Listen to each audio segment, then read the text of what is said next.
Star news Marathi, नवे पाऊल नवी दिशा। विटा हल्ल्यातील 4 जणांना अटक, पोलिसांनी काय दिली माहिती। SS कम्युनिकेशन द्वारा संचलित द मोबाईल स्पेस घेऊन येत आहे धमाका ऑफर्स। आयफोन सह सर्व प्रकारच्या नामवंत कंपन्यांचे अँड्रॉइड फोन खरेदी करा आणि प्रत्येक मोबाईल खरेदीवर मिळवा हमखास भेटवस्तू आणि सोबत मिळवा 2 वर्षांची वॉरंटी। एवढंच नव्हे तर ब्रँडेड मोबाईलवर 30% डिस्काउंट, ॲक्सेसरीजवर तब्बल 70% मोठा डिस्काउंट। शिवाय आमच्याकडे अत्याधुनिक पद्धतीनं मोबाईल दुरुस्ती देखील उपलब्ध।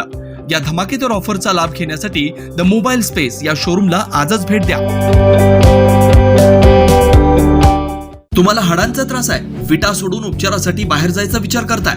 मग आहे ना विट्यातील डॉक्टर अक्षय बापट यांचं श्रीकृपा ऑर्थोपेडिक हॉस्पिटल। आमच्या उपलब्ध सुविधा डिजिटल एक्सरे, सुसज्ज ऑपरेशन थिएटर, स्पोर्ट्स मेडिसिन, दुर्बिणीद्वारे सांध्याच्या व लिगामेंट शस्त्रक्रिया, जॉईंट रिप्लेसमेंट उपचार, फ्रॅक्चर, ऍक्सिडेंटवरील उपचार व शस्त्रक्रिया, मणक्याचे आजार, physiotherapy, special, semi special general room, cashless insurance सेवा उपलब्ध। तसेच डॉक्टर स्नेहा बापट यांचे श्रीकृपा होमिओपॅथिक क्लिनिक हे। आमचा पत्ता श्रीकृपा ऑर्थोपेडिक हॉस्पिटल, विटा। विटा येथील पत्रकार प्रसाद पिसाळ यांच्यावर झालेल्या हल्ल्यातील 4 जणांना विटा पोलिसांनी अटक केली आहे। त्यामधील राहुल जाधव, सुनील पवार यांना हल्ल्यानंतर लगेचच पोलिसांनी ताब्यात घेतले होते।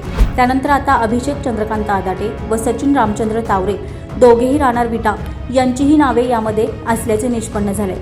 त्यांना सदर गुन्ह्याचे तपासकामी विटा पोलिसांनी अटक केली आहे। तसेच फरारी असणारे आरोपी सागर चोटे व विनोद सावंत यांचा पोलीस कसून शोध घेत आहेत। त्यांनाही लवकरात लवकर आम्ही अटक करू असे पोलीस निरीक्षक धनंजय फडतर यांनी सांगितले।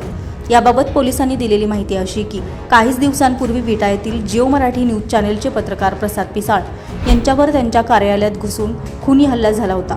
त्यामध्ये विटा पोलिसांनी दोघा हल्लेखोरांना ताब्यात घेतले। त्यानंतर सांगली जिल्ह्यासह विविध ठिकाणी याचे तीव्र पडसाद उमटले आणि लवकरात लवकर आरोपींना अटक करा अशी मागणी झाली। राज्यभरातील पत्रकारांनी ही मागणी लावून धरली। त्यानुसार गेल्या काही दिवसांपासून विटा पोलिसांनी तपास गतिमान केलाय। प्रसाद पिसाळे यांनी दिलेल्या फिर्यादीत राहुल जाधव, सुनील पवार, सागर चोटे, विनोद सावंत या चौघांविरोधात पोलिसात तक्रार दाखल करण्यात आली होती। मात्र यात आणखी दोघांची नावे निष्पन्न झाली आहेत। अभिषेक चंद्रकांत आदाटे व सचिन रामचंद्र तावरे या दोघांना विटा पोलिसांनी या गुन्ह्याप्रकरणी अटक केली आहे। त्यामुळे या गुन्ह्यातील संख्या ही आता 6 झाली आहे। अधिक तपास पोलीस निरीक्षक धनंजय फडतरे करीत आहेत। स्टार न्यूज मराठीसाठी चंद्रकांत जाधव, विटा। आपल्या परिसरातील लेटेस्ट बातम्या पाहण्यासाठी स्टार न्यूज मराठी YouTube चॅनलला आत्ताच सबस्क्राईब करा।